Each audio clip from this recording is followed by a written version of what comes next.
Donc les gens, pour que vous compreniez le contexte, Oui. aux États-Unis, ils sont sous primaire de la gauche, slop. C'est ça. En Ça veut gros, dire que- là, va y avoir les nouvelles élections sénatoriales, qui sont en fait les élections de mi-mandat, qui souvent agissent comme une sanction de la politique présidentielle qui est menée. Et du coup, à l'occasion de ces élections de mi-mandat, dans la foulée des élections municipales, où tu as eu des figures comme Zoran Mamdani, qui est un peu un début de guerre en fait entre l'aile gauche et l'aile droite du Parti démocrate, et bien du coup, on a cette saison du coup des primaires démocrates pour les désignations pour les sénatoriales. Et donc la question se pose de quelle tendance démocrate l'emportera, sera représentée pour les élections sénatoriales. C'est tout. Oui, il y aura aussi les gouverneurs, je crois, mais là on parle des sénatoriales. Et du coup, ce qu'il faut comprendre, on a souvent entendu parler de Bernie Sanders, l'aile gauche des démocrates, qui était un truc pas très clair. Et là, politiquement, il y a quelque chose qui est en train de plus en plus de prendre forme aux États-Unis, à l'intérieur et en dehors du Parti démocrate un peu. C'est le DSA, Ouais, Democratic les Democratic Socialist. Socialist of America. Est-ce que tu peux un peu expliquer en vite fait, sans rentrer dans les détails, quoi, mais juste comprendre Ouais.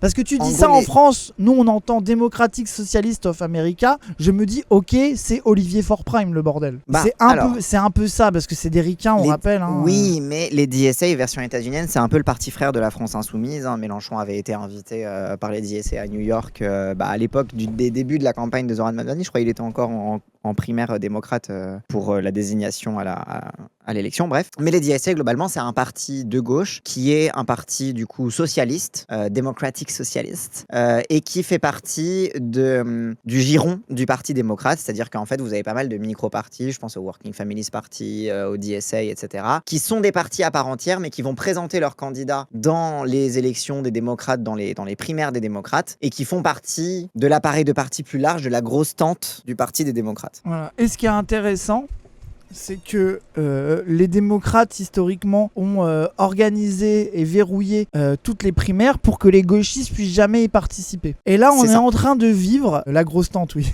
La grosse... Ouais. Non mais la tente, parce qu'ils disent the big tent. Toi aussi, t'es une La grosse grande- tente. Hein. la tente quoi, genre, et tout le monde est sous la tente. Oui. Mais ils sont pas pareils, c'est the big tent. Voilà.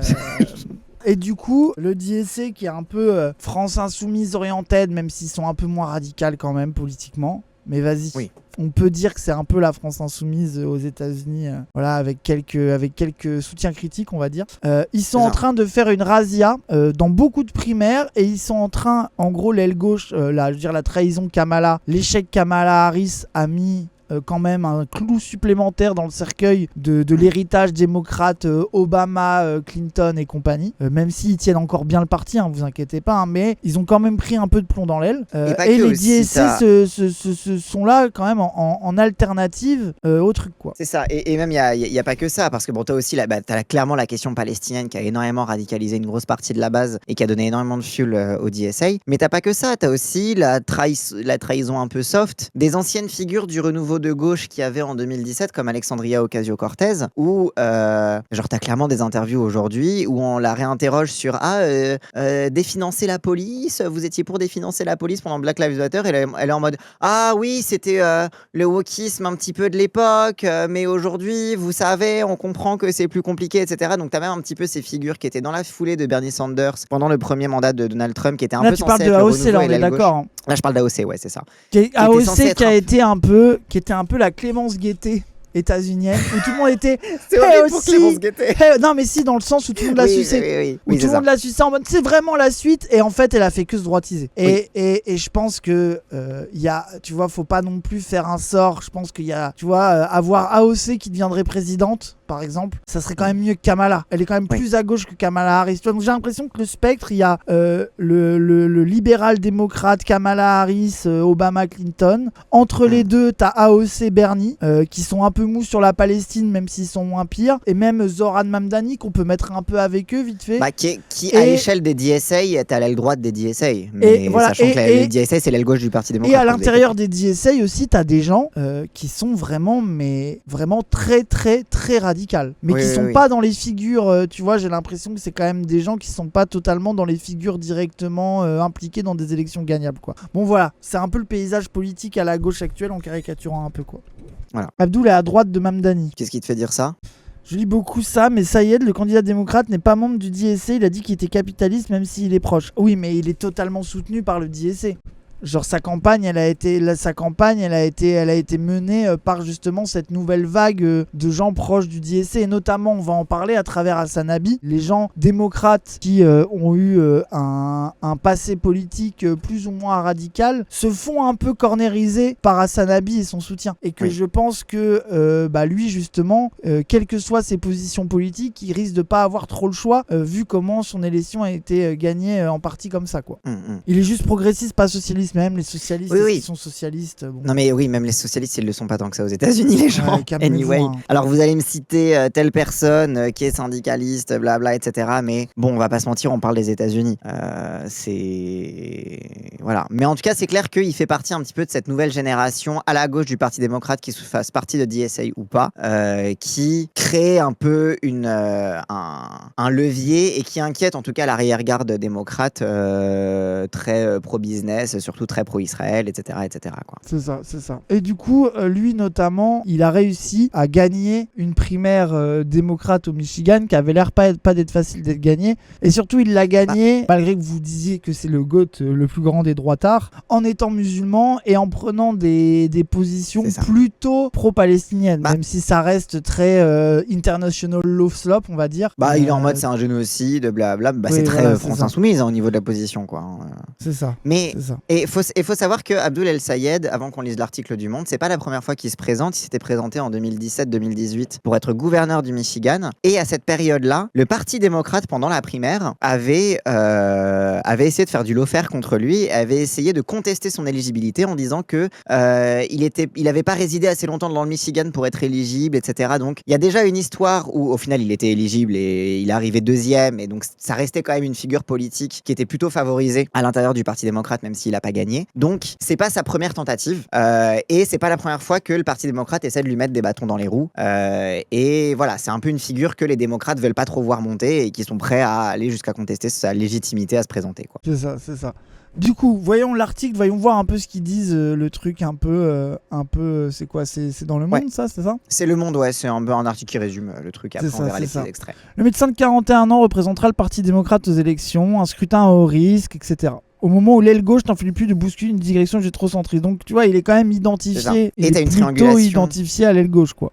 Et t'as une triangulation des républicains, c'est-à-dire que les démocrates, ils sont en mode oh là là, si les gens ils sont trop à gauche, en fait, ça va pas marcher. Et les républicains, dès qu'il y a des candidats un peu très à gauche comme ça, ils disent ah ben c'est super, c'est le candidat parfait pour nous, on va le battre à plat de couture. Donc t'as un petit peu ce truc-là où les républicains participent un petit peu, sont un peu main dans la main avec l'aile droite du Parti démocrate pour globalement, on fout plein la gueule aux candidats de gauche et pour encourager le Parti démocrate dans ce truc-là de si on a des gens trop à gauche, on va perdre les élections. Voilà, globalement, c'est un peu ça l'enjeu. Le score a été beaucoup plus serré qu'attendu, mais la victoire d'Abdoul El-Sayed dans le Michigan, mardi 4 août, confirme le mouvement tectonique est en cours chez les démocrates. Issu de l'aile gauche, il défait Haley Steven, une élue au profil davantage centriste, lors de la primaire pour désigner le candidat au sénatorial de novembre dans cet état de la région des Grands Lacs. Une nuit entière de comptage des voix aura été nécessaire pour départager 48,48 des voix contre 47,51 selon les résultats quasi définitifs donnés par Associated Press, alors que la participation a battu des records. Abdoul El-Sayed défiera aux élections de mi-mandat Mike Rogers,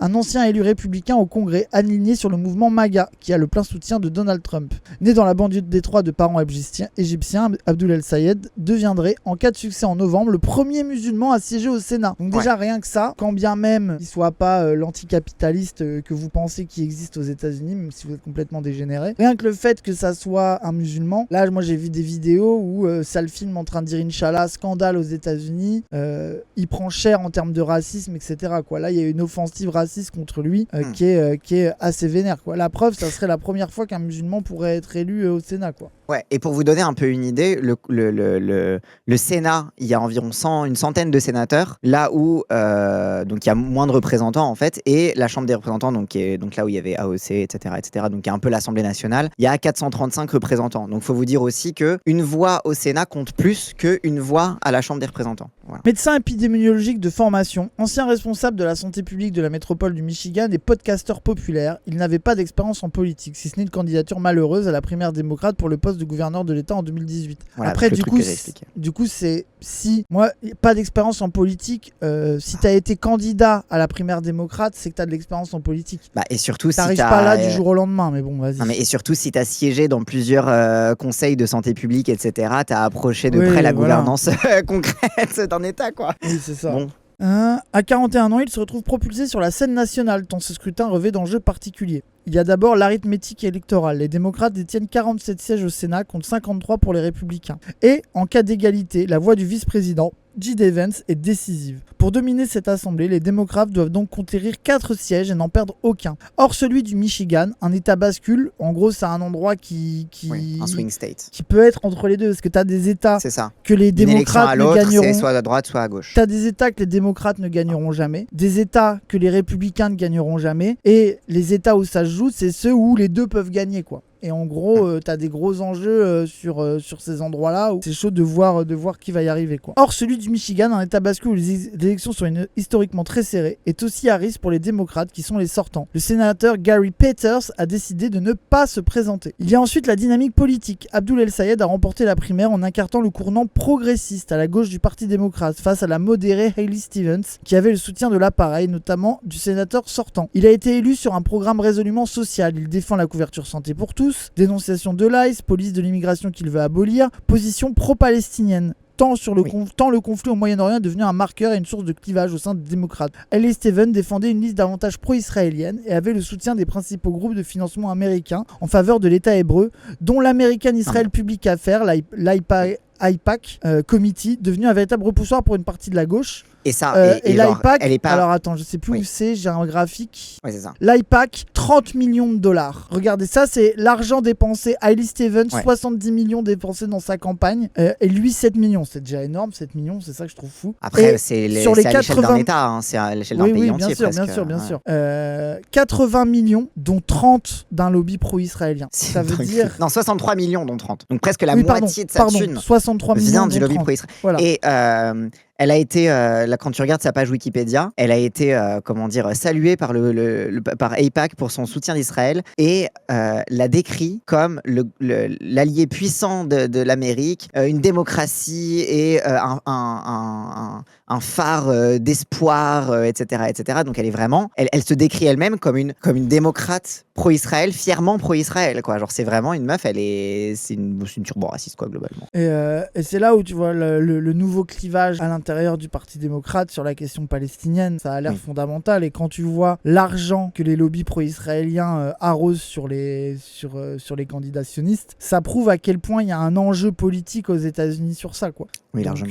Donc ça pourrait cueillir de plus en plus de candidats indépendants des lobbies pro-israéliens, voire même carrément pro-palestiniens. Parce que moi, je pense que il y a un spectre entre Hassan Abi, la meuf comme ça, payée par les PAC, et je pense que t'as un entre-deux qui ne sera jamais sur des positions aussi radicales qu'un Hassan Abi, tu vois, qui restera sur ce truc de deux États, le droit international, tu vois, un truc gentil. Mais rien que ça, c'est déjà clutch aux États-Unis, tu vois, de pouvoir gratter. Voilà, le truc Bernie AOC, quoi, un peu gentillé, mais bon, ça reste toujours étonnant, quoi. Hop, oui, du coup, le candidat MAGA va récupérer le pactole pour la campagne, bien sûr, ça va être chaud de le gagner, justement. Ah oui, attends, regarde le lien de IRGV ouais. En célébration d'Abdul El-Sayed, Eve, l'extrait Israël vient à moi dans mes Ah non. rêves de Haley Stevens en plein HD. Je comprends pas le...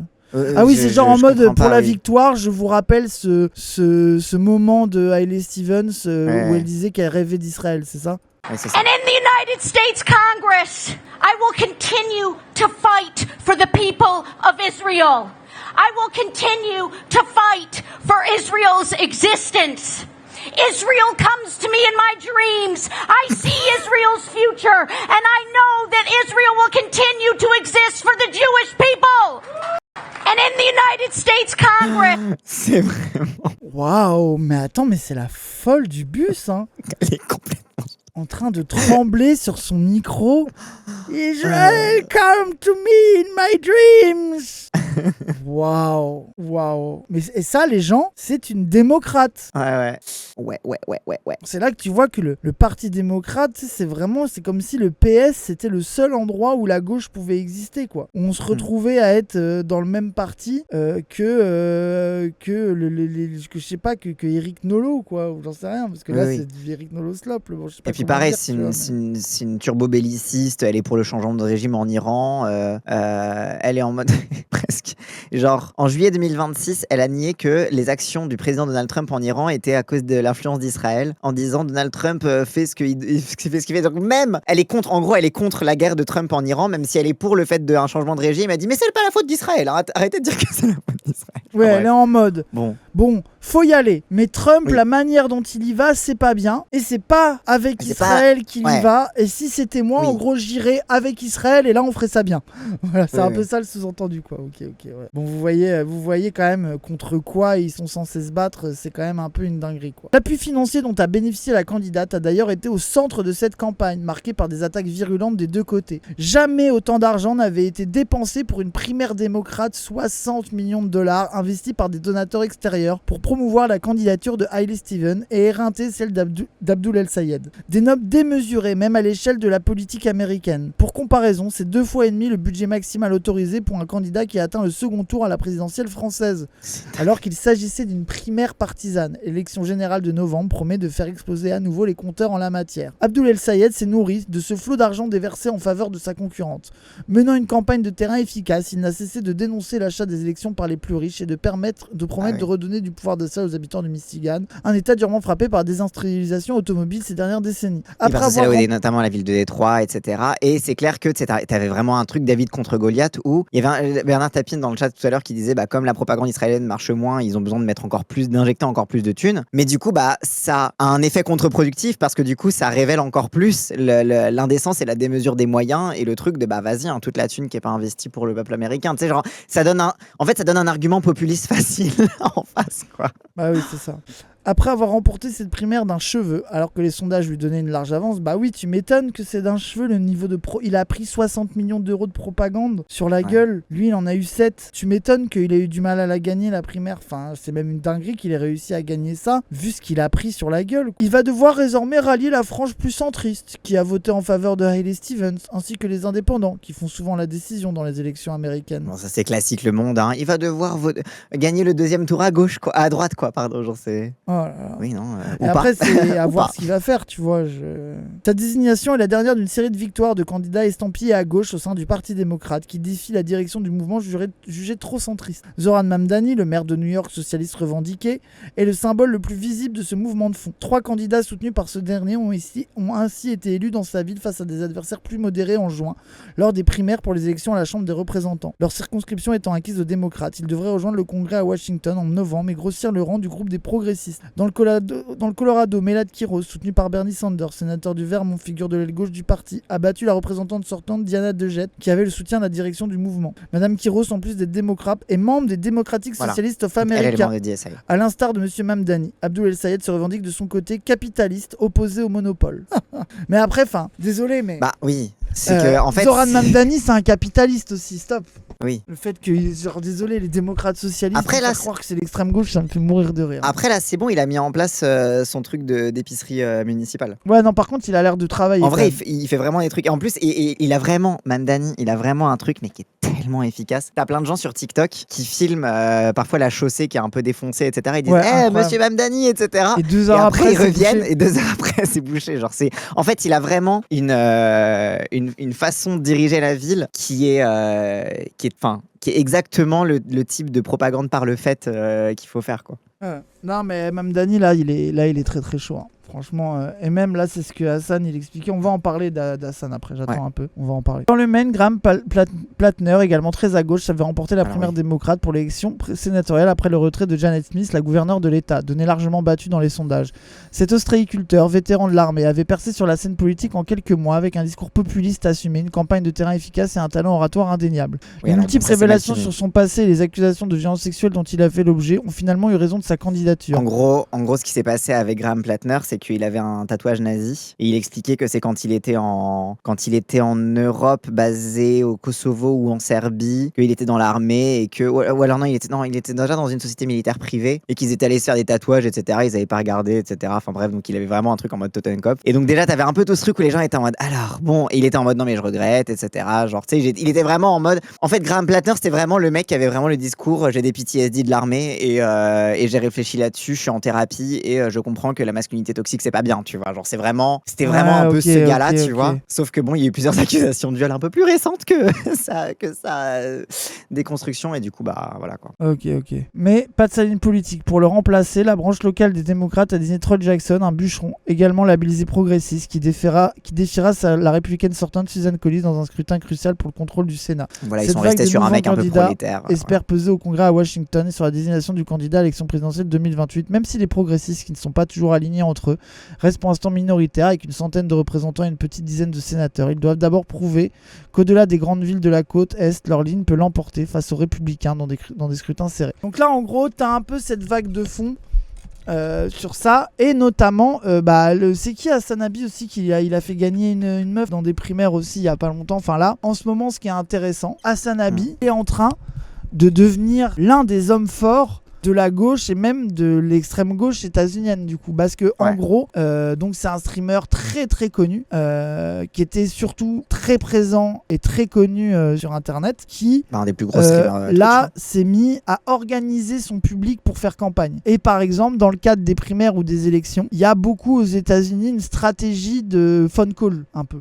tu vois, donc d'appel téléphonique et de campagne par téléphone. Et du coup lui il va en stream dans les centres d'appel ou ça ça fait les bails et il met en place un moyen pour que sa communauté puisse passer des appels, même pour des élections locales. Et en fait, tu te retrouves avec des élections plus ou moins locales où tu as des milliers de communistes, parce que Hasanabi, il se revendique communiste aux États-Unis. Il a une chapka avec une faucille derrière. Il est allé voir le Parti communiste japonais. Il est fan de Mélenchon. Pour les États-Unis, c'est vraiment l'extrême gauche, Hasanabi. C'est vraiment du très très sérieux quoi. Lui il s'en bat les couilles. Et là il est en train de faire le tour de dès qu'il y a quelqu'un du DSA. Et là lui il milite beaucoup pour le DSA. Ouais, après lui il fait surtout la pub du DSA, mais il fait aussi la campagne pour les progressistes, même s'il est surtout. Mais par exemple en faisant la campagne pour Abdul El-Sayed qui est pas du DSA, qui est progressiste, il fait quand même la pub pour DSA en mode allez militer chez DSA, c'est comme ça qu'on va retourner le parti quoi. Voilà, c'est ça, exactement. Celle qui a gagné grâce aux appels, c'est Daria Alza Chevalier à New York. Oui, c'est ça, exact. Mais du coup, il a un impact vraiment direct. Et là, les médias trumpistes et même démocrates centristes états-uniens sont en train de faire une grosse bêtise. C'est que Hasanabi est dans toutes les bouches des médias en permanence. Ils ne font que parler de lui. Dès que tu as un candidat progressiste, il se fait gank par des journalistes républicains pour dire do you endorse Hasanabi who said that machin, tu vois, et en gros ils lui sortent des phrases. He said 9/11 we deserved it. Do you endorse Hasanabi? Do you support him? S'il veut, il peut être dans ma bouche aussi, bien sûr. Tout le monde rêve de c'est sa bite, évidemment. Alors depuis la fin de son era moustache. Oui, il est moins beau, je trouve. Ouais, après son era costume, je suis grave corda par contre. Oui, je suis d'accord. Voilà. Mais du coup, les médias américains sont en train de créer une machine de guerre à faire ça. De passer son temps à faire de Hasanabi le visage des progressistes, plutôt que d'avoir un petit woke insecure. Do you still support Trump? Do you know Trump policies is not really good for America? Tous les petits connards d'Ibet Bro de merde. Le petit blondinet à la con là de TikTok. Voilà, ils sont en train de faire la pub à Tchad, Hasanabi, Mélan Tchad, vive le communisme, America deserve 9/11, vive Cuba, Che Guevara et la Chine. À force de lui donner de la puissance, il va devenir le mec qui est l'interlocuteur politique de la jeunesse états-unienne. Il dit ça, oui, les gens, oui. Ah oui, c'est vraiment, genre, Hasanabi, vraiment, il prend des positions, vraiment, c'est de la folie. Et du coup, ce mec qui était un peu, à la base, slop, debate bro, / mec de podcast, woke gauche, un peu vénère, se radicalise sur la question politique, notamment la Palestine. Je pense qu'il était déjà radical avant, mais la Palestine, ils sont en train d'en faire le premier créateur de contenu politique politique des États-Unis. Genre, c'est en train il est en train de grossir et de devenir encore plus hégémonique qu'il était déjà, quoi. La gauche pipou française Twitch le suit, alors qu'il s'en approchait pas s'il était français par peur des dramas. Ah, mais alors ça, tellement. Alors ça, les gens. Et surtout parce qu'ils savent pas ce qu'ils racontent et ce qu'ils disent. Ils ont pas le diplôme. C'est les pipous dégénérés. Ils sont complètement cons, on s'en branle. C'est voilà quoi. Genre, et même lui, il s'en bat les couilles, clairement. Askip, c'est faux l'histoire du chien. Oui, déjà c'est faux. Et surtout, qu'est-ce qu'on s'en branle. En fait, il y a la question des viewers sur Twitch, mais surtout là, il y a la question de sa présence médiatique dans les médias classiques qui commence à monter. Donc ça, c'est intéressant. Donc ça, et moi je pense, et voilà, pour finir ma take sur les élections aux États-Unis et sa présence d'Asanabi, c'est que si effectivement il devient de plus en plus hégémonique dans le fait d'être un peu l'influenceur de la gauche et du DSA, en fait les candidats vont devoir s'aligner sur ses positions. C'est que en fait en termes de rap, ils seront jamais aussi radicaux que lui, mais en fait d'avoir le mec qui fait la pluie et le beau temps idéologiquement dans la jeunesse, qui va voter pour toi, qui est turbo-propal, turbo-radical, qui se dit communiste, ça t'oblige à être un peu plus solide sur tes appuis. Je dis pas que Abdoul El Sayed va devenir communiste demain et être pour la solution à un État, mais ça fait qu'ils peuvent moins se permettre de faire du slop, quoi. Voilà. C'est ça, c'est qu'un peu la strate de Hasanabi, c'est que faire gagner l'aile gauche, même si c'est pas celle qu'on préfère, même si c'est pas la plus communiste, etc., ça permet déjà de créer un afflux de militants et d'encore plus renforcer la dynamique. Tu vois, il a vraiment une logique de massification à gauche pour jouer un jeu de judo en fait avec le Parti démocrate et de le changer de l'intérieur comme ça. Et c'est un peu son truc mais parce qu'en fait aussi aux États-Unis globalement il y a que 2 partis. Ok, il y a plein de partis, il y a plein de micro-partis, etc. Mais c'est un bipartisme d'État de fait. Et du coup il est en mode très bien, on va mettre tout notre poids dans l'aile gauche. Et en fait plus que mettre notre poids dans l'aile gauche et dans des gens qui sont véritablement de gauche, véritablement communistes, on va mettre tout notre poids dans les gens que l'establishment démocrate n'aime pas. Donc El Sayed, même s'il n'est pas de DSA, l'establishment le déteste. Ils ont déjà essayé de faire du lawfare contre lui en 2018. C'est notre candidat. Il est pour la renationalisation des systèmes de santé et la fin de la privatisation, etc. C'est notre candidat. L'asset est hyper atypique. C'est que son début, en fait, il a pété en étant juste un podcast bro un peu osef. Avant, il faisait partie de The Young Turks, qui était dans la veine un petit peu de la période Occupy Wall Street, etc. The Young Turks, c'était un show sur YouTube en direct. Moi, je regardais que les replays et tout. Et où c'était vraiment, en gros, les commentateurs politiques un peu plus progressistes, un peu plus à gauche des démocrates, etc. Et lui, il s'est un peu barré pour faire son propre truc sur Twitch. Et il a fit avec des gens un peu moins politisés. Il a fait des podcasts un peu plus classiques, etc. Donc, en fait, et une fois qu'il est devenu hégémonique, il s'est de plus en plus radicalisé. C'est ça qui est intéressant. Oui. C'est que, en fait, il part d'une position de force et au sein de sa position de force il y est allé encore plus fort. Donc il y a un truc qui est intéressant, quoi. Genre il fit avec les plus gros streamers, c'est ça. Alors qu'en France, des gens avec les positions les plus Lopez, je veux dire, faut être, et même Clément Viktorovitch, je suis persuadé que c'est trop un gauchiste pour plein de gens dans le Twitch game. Donc bon, on en est là. C'est une catastrophe. Voilà quoi. En fait la France, déjà il n'y a pas de profil à la Hasanabi qui a un pied dans le mainstream comme ça. Et Potatoes par exemple, à la limite lui il pourrait avoir un parcours comme ça, de devenir du streaming gaming, des trucs plus classiques, mais en fait lui il est trop geek misanthrope. Genre Potatoes, il va pas aller dans la rue. Il va pas aller dans la rue en costard, aller serrer la main des gens, faire des streams IRL pendant des campagnes pour faire le truc. Genre de temps en temps, il s'énerve pendant 1 heure et il se moque du Twitch game qui est lâche. En fait, mais il a pas ce truc, tu vois, il a pas cette portée politique, quoi. Le chat, il n'y a pas d'équivalent en France. Ouais, la logique des créateurs de contenu sur Internet est complètement différente. La polarisation politique est complètement différente. Cherchez pas, il n'y a pas d'équivalent en France. Ça aurait pu être vous il y a 2 ans, même pas les gens. Même nous, on était au top du truc de t'enlèves tous les dramas MDR. En fait, la politique faisait que personne voulait nous parler anyway. Oui. Genre, ce n'est pas vrai. Et peut-être qu'un jour le Hasanabi français arrivera, tu vois. Mais je pense que ça fonctionne pas pareil et c'est ok, quoi, tu vois. Oui. C'est 2 mondes médiatiques. Voilà, il est différents. top 10 streamer toute catégorie, exactement. Genre, c'est Dofla. Mais non. En fait, c'est arrêtez. Vraiment, vous dites que de la merde.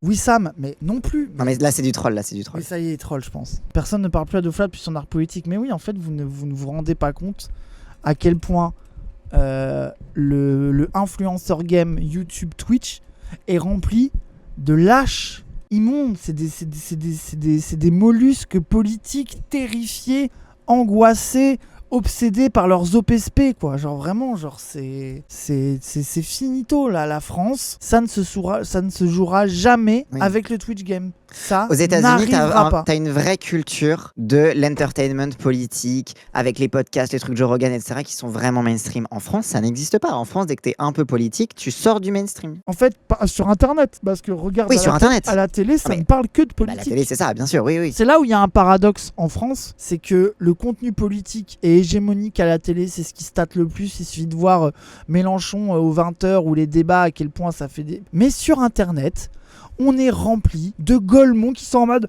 non, moi je m'intéresse pas à la politique, moi je veux pas dire mon avis, je suis là pour divertir les gens. Et ben va te faire foutre. Ah, bref. C'est dans le alors qu'aux États-Unis, je sais pas, je comprends pas.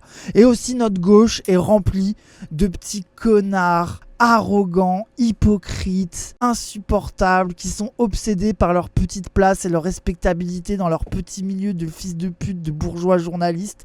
On a la gauche la plus détestable, c'est insupportable, c'est tous des merdes horribles, c'est une torture. C'est une torture, je veux dire, il suffit de regarder le panier de crabes des amphis, quoi. Je veux dire, déjà, la France Insoumise, c'est notre seul asset. Ils invitent des gens qui passent leur temps à leur chier dessus. Nous, ils nous respectent pas, bordel. J'ai mal à mon petit cœur. Alors c'est vraiment, c'est un désastre, La gauche internet est immonde. C'est de la chienlit, le bordel. Et c'est ok. Respect dans Manage arrive, oui, ça c'est cool. Ah, celui-là, ouais, pour que vous voyez pourquoi il est bien aimé. C'est un reporter de Sky News, c'est un peu un droitard britannique globalement, qui l'interroge en mode oui, Trump il a dit que tu étais une bonne nouvelle pour les républicains parce que je le t'es mets, trop à tu gauche, tu vas traduiras perdre. après. Vas-y. Merci Merci, Jomolo. Jomolo. Retiens et traduis après. Ouais. If you pardon the language, you're full of shit. What do you say to that? At least I don't let mine go in the middle of the Oval Office.